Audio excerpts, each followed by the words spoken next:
So if you're into vintage Japanese motorcycles, you've probably heard people say, you've gotta own one of these, or every collection needs one. But let me tell you, after many years of collecting, riding, and working on classic Japanese motorcycles, I've realized something. Some of the biggest legends are also some of the most overrated, and not because they're bad, but because the stories have become bigger than the motorcycles themselves. And that's exactly what this list is about. These aren't bad motorcycles. In fact, every one of them changed the industry. But for many riders today, the ownership experience simply doesn't live up to the almost mythical reputation they've earned. Let's get into it.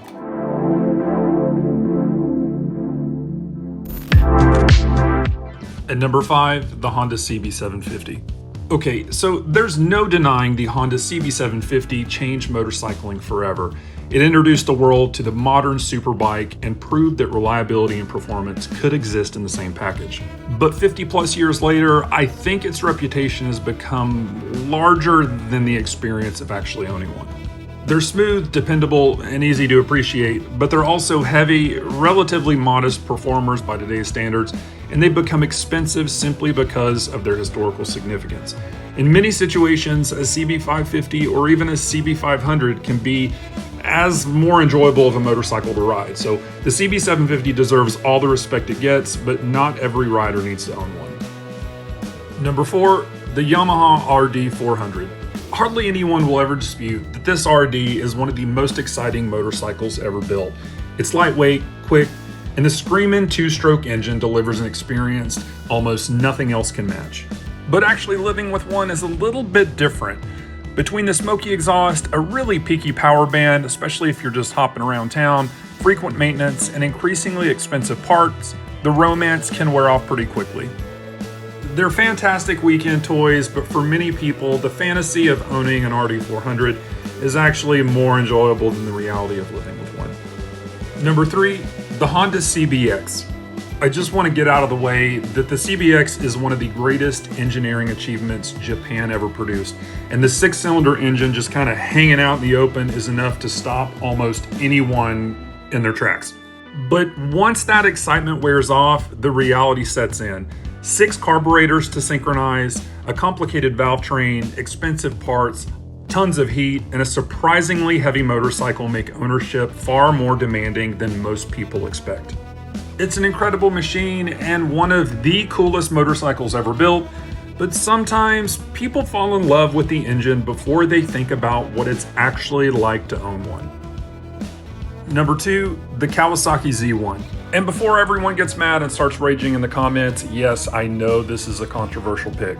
When it arrived in 1973, it was revolutionary.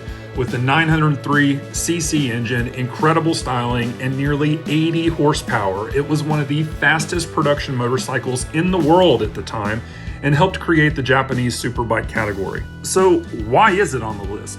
Well, in my opinion, over the last 50 years, the legend of the Z1 has grown so incredibly large that I think many people have forgotten what the actual motorcycle is like to ride. It's really not the perfect superbike that its reputation sometimes suggests. The engine is the star of the show, but the rest of the package is where things get really interesting.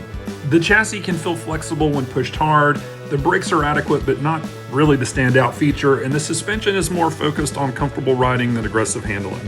The Z1 has become the quintessential collector piece, and the money they command put them in a category where buyers expect an exceptional riding experience. Save yourself a boatload of cash and go pick up a KZ900 or a KZ1000. Those two Kawasaki models can offer comparable performance and arguably better all-over refinement, often without the same collector premium.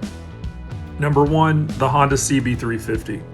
The 350 is universally recommended as a vintage Japanese motorcycle to have in your stable, and it's really easy to see why. It's reliable, parts are everywhere, and Honda sold a ton of them.